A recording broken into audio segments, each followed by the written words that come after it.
Capitalist realism was a term coined by German pop artists in the 1960s and an author by the name of Michael Schutzen, in which he explains how ads make capitalism feel natural. However, Mark Fisher redefines this as a culture condition due to invisible barriers, where we can't imagine alternatives to capitalism. Fisher covers many concepts in his book Capitalist Realism, such as ideology, neoliberalism, and postmodernism. However, I want to explore his third chapter, in which he discusses mental health and its relationship with capitalism. He basically says that capitalism, especially the way we live it now, can mess with our mental health. He talks about how this system is so me-centered, making everything about individual success, material things, and competition. He also mentions the book The Selfish Capitalist by Oliver James, in which he explains that this materialistic vibe makes us more likely to feel anxious or depressed. It's like we're in a system that creates these problems, but then says, oh, that's just life. Fisher would like to argue that mental issues aren't just personal. Sure, they're real, but they're also tied to politics and the way society runs. Instead of looking at how the system stresses us out, we're told to just deal with it like it's normal. In fact, many social factors besides capitalism shapes our mental health.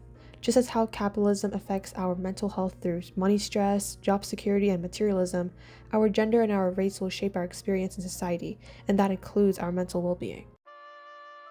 Fanon was a psychiatrist and a philosopher from Martinique who explored how racism affects the minds of both the oppressed and the oppressor. In his book, Black Skin, White Masks, he talks about how colonized people struggle with their identity because of the pressure to fit into a world dominated by white culture. He calls this psychic alienation. Colonialism forced Black people to see themselves through the eyes of white people, who often viewed them as less than human. This leads to a sense of self-hatred and desperate desire for acceptance. To make this clearer, Fanon uses real and fictional examples. Mayotte Capecia was a Martiniquan woman who wanted to be white. In her book, she would talk about how she thinks white people are the best and would feel proud when they would let her do their laundry. Another example could be Jean Venus, a fictional character who represents the struggle of many Black people. He's smart and successful, but still feels insecure in his Blackness. He's in love with a white woman, but pushes his feelings away because he feels that he's not good enough for her. This feeling of inferiority is what Fanon calls dependency complex. Black people constantly need approval from white people. They try to act, talk, and even look more white to be accepted. This is still happening today, and not just to Black people. We see it in the way Eurocentric features are seen as the beauty standard, with many Black people feeling pressure to change their hair, skin tone, and even facial features. Fanon also talks about how white people have this intense fear towards Black people. And it's not just casual racism, it's deep-seated, almost irrational, and it's connected to all sorts of negative stereotypes that paint Black people as savage, animalistic, and dangerous. Fanon uses an example of a white woman who develops a phobia of Black men after reading a book about a Black man who gets revenge on white people. Even after Fanon tries to explain things to her, she can't shake off that fear. This shows how deeply rooted this is. He also explains how sexuality plays a role into this fear. White men sometimes project their own sexual hang-ups on Black men, seeing them as a threat to their masculinity. Think about the stereotype of the Black athlete. They're often seen as super strong, which can be both attractive and scary to white men. Fanon also talks about how Black men are perceived as sexual threats, especially towards white women, linking this to the unconscious desires and anxieties within the white psyche. This whole thing isn't just about individuals, it's woven into the fabric of society. Society has this collective unconscious, a shared set of beliefs and attitudes that get passed down through language, imagery, and cultural stories.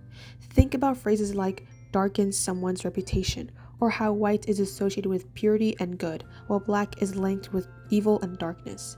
These seemingly harmless expressions actually contribute to this overall negative perception of Blackness. All of this impacts Black people today and how we perceive them. Think about the lack of positive Black representation in media, with Black characters often being portrayed as criminals or sidekicks. And if they are being represented, they're often faced with a lot of hate. And of course, internalized racism will obviously affect the mental health of Black people. The long-term consequences of these issues can manifest as mental health disparities, with Black people experiencing higher rates of depression, anxiety, and trauma. With all of this to say, Fanon believed true freedom comes from rejecting white standards and embracing the beauty and power of Black culture.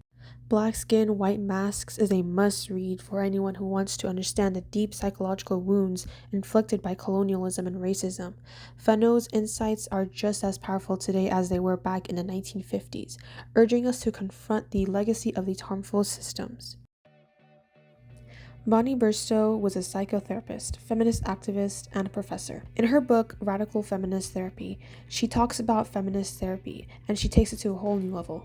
She argues that traditional therapy often ignores the ways in which violence against women is central to our experiences. She believes that all women are subject to the threat of extreme violence, whether it's sexual assault, domestic violence, or the violence of patriarchal institutions like psychiatry. Bristow believes that psychiatry often takes normal or rebellious female behavior and labels it as mental illness. Back in the day, they called it hysteria, a made-up diagnosis for women who were, let's say, too emotional or didn't act how society expected them to. Even in modern psychiatry, she points to diagnoses like borderline personality disorder, which includes symptoms like frequently changing sex partners and confusion over sexual identity, behaviors that challenge traditional notions of female sexuality and thus become pathologized. Now we can see the patriarchy everywhere, whether that's through religion, family, or division of labor.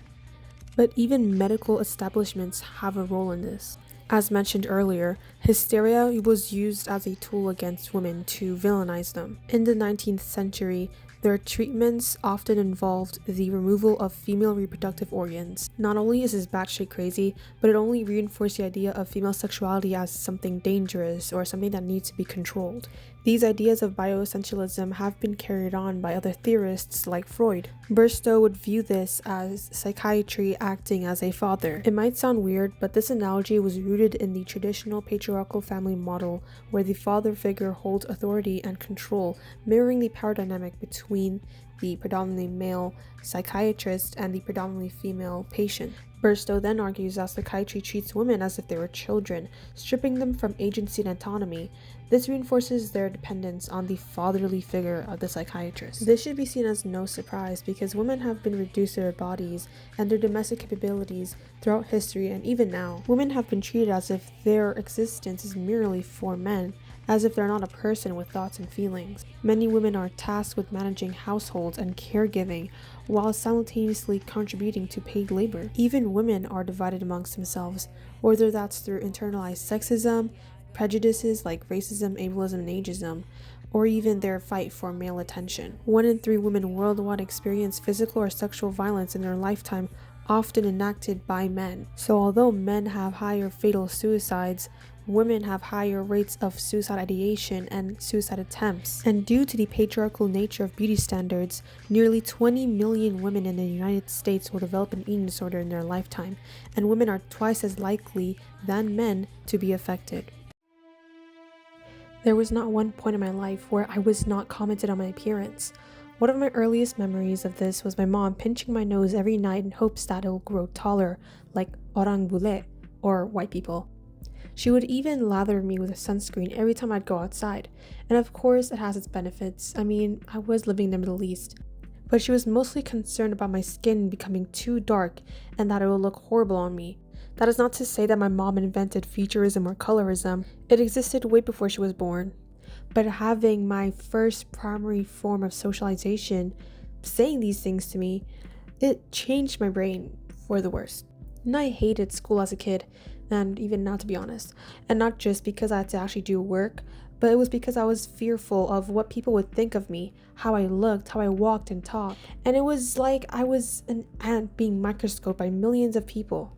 I am grateful to be studying in a diverse institution with a huge Asian population, but that wasn't always the case. I feel like this is a canon event for most immigrant children, but bringing my school lunch in elementary school was one of the worst things I've ever experienced. I would notice the kids around me scrunch their noses whenever I opened my lunchbox. I would get stereotypical comments on my eyes, with kids saying things like, "Can you open your eyes?"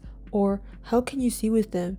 And I remember one of my white friends tried to comfort me about them, saying that my eyes were pretty big for an Asian. And the fact that I took it as a compliment was crazy. And I do try my best to unlearn these things, but it gets hard when the same harmful stereotypes you were told as a kid are everywhere. primarily through social media. I am chronically online. I go on Instagram, on TikTok every single day, and there's not one time where I would not compare myself to someone who looks conventionally more attractive than me, and then I'll feel bad about myself and then start doing 10 jumping jacks. I know I'm not alone in this, and that many people, especially women of color, experience the things I do, but it is simply just one experience. I have a friend named Dahlia, and we've been friends since 7th grade, so we've been through it all together. This also meant that I was there to witness all the things she has gone through, the turmoil in regards to her race and her gender, her being a black woman. She remembered how she was teased for her hair texture because it wasn't straight or silky like the other girls, and those comments made her feel inherently less than. In school, she would often compare herself to her non-black peers as if they were the beauty standard she could never meet. She too questioned herself and her beauty. Over time, she learned to love her natural hair, her identity, but it was a journey filled with moments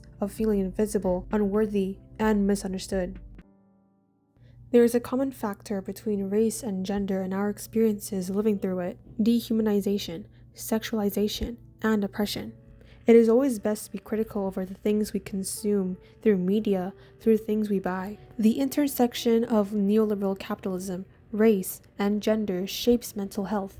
Thinkers like Mark Fisher, Frantz Fanon, and Bonnie Bristow emphasize the importance of not viewing mental illness as an isolated issue. Rather, it should be viewed as something that was caused by systemic inequalities. A focus on structural factors can lead to collective action for change.